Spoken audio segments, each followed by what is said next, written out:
Hi, my name is Matthew, and today I'll be discussing the film industry and how it was affected by the pandemic. Like many, my life was severely affected by movies and TV shows, film in general, and then also the theater-going experience. And unfortunately, that was something that we saw struggle during the pandemic and has struggled to come back since. So today, that's what I'll be discussing with you. So to understand kind of how the theater industry, the theater and film industry make money, there's the box office. The box office is where they sell tickets. And those tickets sold are, of course, they cost money. And so usually those box office numbers are how we see profit in the film industry. Before the pandemic, we were seeing all-time industry highs and record-breaking years consistently. There was a steady increase in the production of sequels, franchises, and big-budget films. While theaters weren't seeing record numbers, they were seeing a steady increase in the regular attendance of people going because of the amount of movies that were being made. So before the year 2020, we were seeing these record numbers, like we were seeing 11.9 billion domestically in 2018, whereas there was and 42 billion globally, with movies like Avengers: Infinity War, Black Panther, Jurassic World: Fallen Kingdom, The Incredibles 2, Sony's Venom. So that was a huge year for film. And then in 2019, there was an 11.4 billion domestic profit. And so that was a slight decrease, but we were seeing an increase in the global profit, which was 42.5 billion, with movies like Avengers: Endgame, The Lion King, Frozen 2, Captain Marvel, Toy Story 4, Aladdin, Spider-Man: Far From Home, and Joker, all of which made $1 billion at the box office, which was huge numbers for at that specific time. And so when the industry fell, it fell hard. So in 2020, many big chain theaters had to close their doors. There were over 2,000 theaters that had to close over all the United States.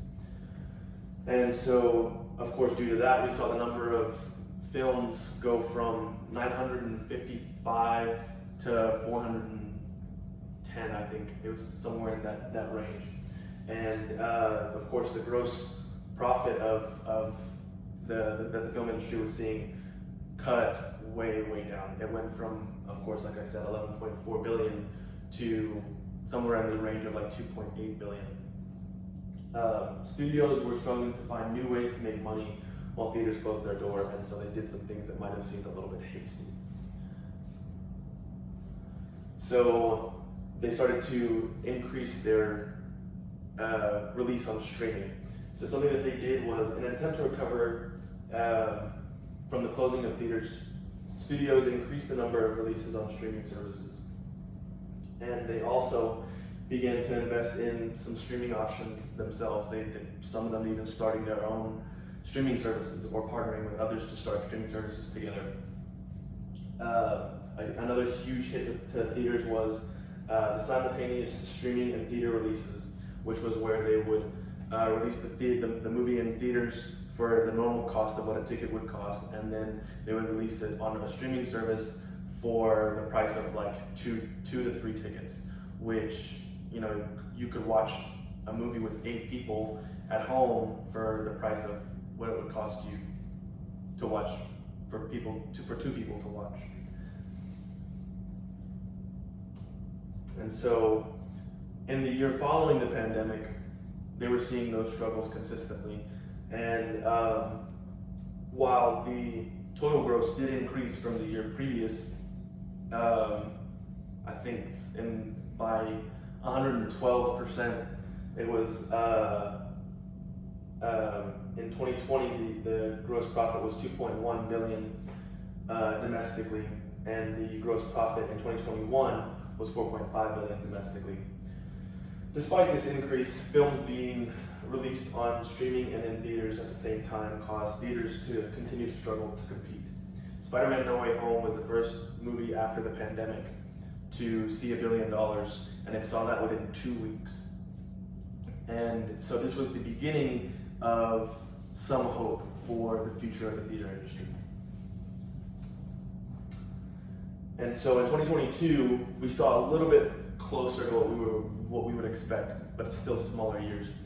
There was $7.5 billion made domestically and $25.7 billion globally, with movies like Top Gun Maverick, Avatar: The Way of Water, Jurassic World Dominion, Doctor Strange and the Multiverse of Madness, Minions: The Rise of Gru, but none of those movies reaching $1 billion the way that Spider-Man: No Way Home did. But in 2023, there was a huge spark in hope because of an event like Oppenheimer and Barbenheimer, and this was the simultaneous release of Barbie and Oppenheimer. And both of those films Barbie saw a $1.4 billion gross profit, and Oppenheimer saw a $952 million profit. And there were other movies, of course, that made $1 billion, but this was the closest that we had seen. And so, as we can see, that there has been some sort of reform, and we're hoping to see a slight increase in this consistently to hopefully get back to where we were before. But that is my presentation about the film industry and where it is today.